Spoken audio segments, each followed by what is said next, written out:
चाहे बाबा साहेब रहे, भगत सिंह रहे या अन्य देश के महापुरुष रहे, अपने विचार से आज भारत देश काफी दूर है। इसलिए आज हर एक युवा वर्ग के, खासकर युवा वर्ग की आवश्यकता है कि बाबा साहब केवल मूर्तियों तक सीमित न रहे और विचारधारा जन जन तक पहुंचे के चाहिए। और बाबा साहब भी बढ़िया बात कर रहे कि जिन विचारों का प्रचार नहीं होता है वो विचार मर जाते हैं।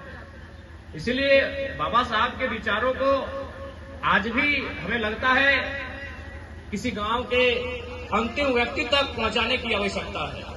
आज देख सकला जब भारत देश के संविधान के निर्माण भयल है तो उस समय एक राज परिवार के व्यक्ति से बाबा साहेब के बड़ा डिस्कस भयल है, चूंकि नाम ओकर याद ना रहा है। वो कहले कि ठीक है भीमराव, आपने संविधान तो बना लिया, आपने ऐसी व्यवस्था तो कर दिया कि आज के बाद से राजा का बेटा राजा नहीं बनेगा, यानी जो राजा बनेगा वह रानी के पेट से नहीं मतपेटी से निकलेगा।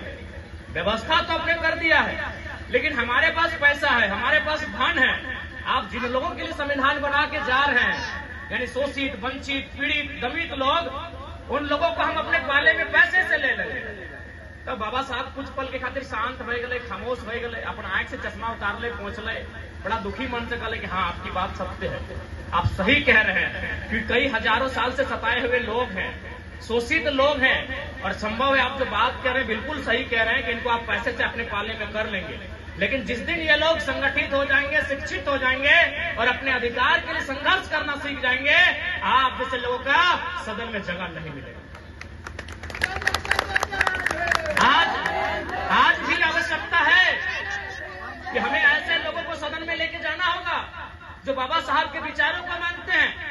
इसलिए आपको भी हम एक बात कहेंगे, बहुत सारे लोग हैं जो बाबा साहब को माला चढ़ाने के लिए आएंगे, लेकिन मैं यही कहूंगा समर्थन उनका कीजिएगा जो उनको विचारों को ले जाने में सफल रहेंगे।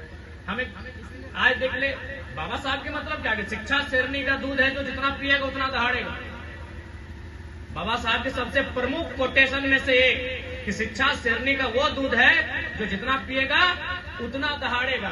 लेकिन आज जानकारी होना चाहिए, आज भारत देश में शिक्षा पर 18% का जीएसटी है और सोना और चांदी पर 3 से 5% का जीएसटी है। यानी आज भी समझना होगा कि जो लोग चाहते हैं कि गरीब लोग आगे ना आए, किसान, कामगार, शोषित, वंचित लोग आगे ना आए, आज भी उनको मालूम है शिक्षा ही शेरनी का दूध है जो जितना पिएगा उतना दहाड़ेगा।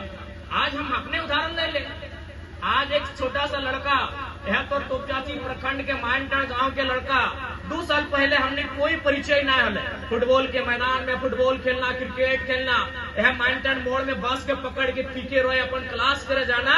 आज ही राज के लड़का केवल राज्य में ना आए, पटना में चर्चा हो रहा है कि गिरिडीह से जो लड़का चुनाव लड़ रहा है जयराम महतो, हम लोग देखना चाहते हैं दिल्ली में कैसे दहाड़ेगा।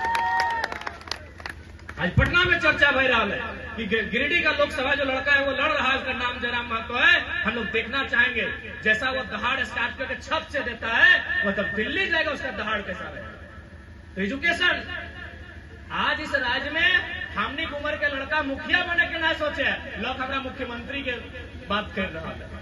तो कहीं ना कहीं एजुकेशन। एक छोटा सा कहानी क्या चाहिए, एक राजा है, और राज में वो अंधा रहा, वो अंधा चुके पर कोई काम धाम नहीं रहा, अंधा आदमी लगले, तो दिन भर ओकरा मीट मछली अंडा खाए ले दे, और बदले में वो कभी सिंगदहा के चौक में, कभी हीरापुर के चौक में, तो कभी माइनटाण तोपचाची के चौक में बैठा है और राजा के गुणगान करा ले, ताकि राजा अपना फ्री में खाए ले दे। तो राजा के कान तक संदेश ले कि भाई तो बड़ा अच्छा आदमी अंधा, कि जहां जाता है चौक चौराहों में मेरी तारीफ करता है, मेरी प्रशंसा करता है। तो मंत्री के डाकला है, कहे सुनिए मंत्री जी आप एक काम कीजिए, इसकी आंखों का इलाज कीजिए। तो मंत्री कहे राजा साहब पगला उगला गया कि यदि अगर आंख के इलाज करवाना तो सबसे पहले तो काला धन है देखो, इसीलिए अच्छा हो एक 2 अंडा के जगह 4 को खिया, एक फ्री में खिया, लेकिन आंख खोले काम नहीं करिए। वही हाल हमने से 5 किलो 4 फ्री में मिले तो, लेकिन फ्री में MA BA तक के पढ़ाई तो नहीं मिलता। ये भारत देश की तस्वीर है। इसलिए आज हमने के चिंतन मंथन करे की आवश्यकता हो कि भारत देश की तस्वीर कैसा होना चाहिए, बाबा साहब के सपनों का भारत कैसा होना चाहिए, शहीद आजम भगत सिंह के सपनों का भारत कैसा होना चाहिए।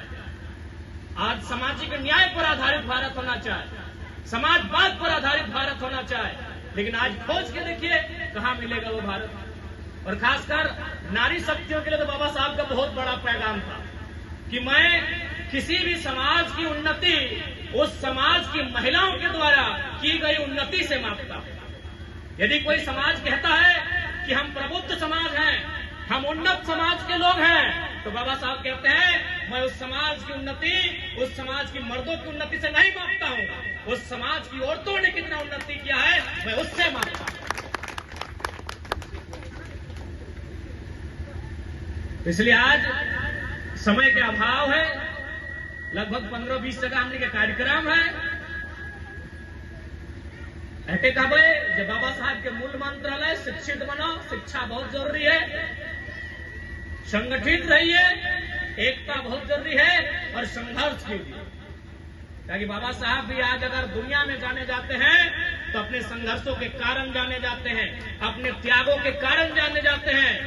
जब गोलमेज सम्मेलन हो रहा था, उनके भाई ने आकर सूचना दी कि उनके बेटे की मृत्यु हो चुकी है। उन्हें कहा कि तुम गोलमेज सम्मेलन को बाद में जाके अटेंड करना।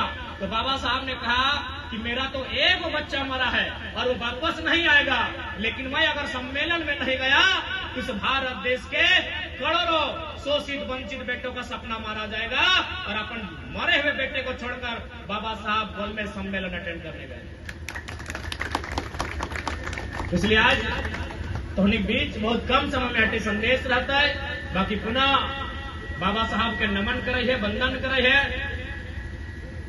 और विचारधारा जग में अमर रहे। बाबा साहब अमर रहे। जय झारखंड, जय झारखंड।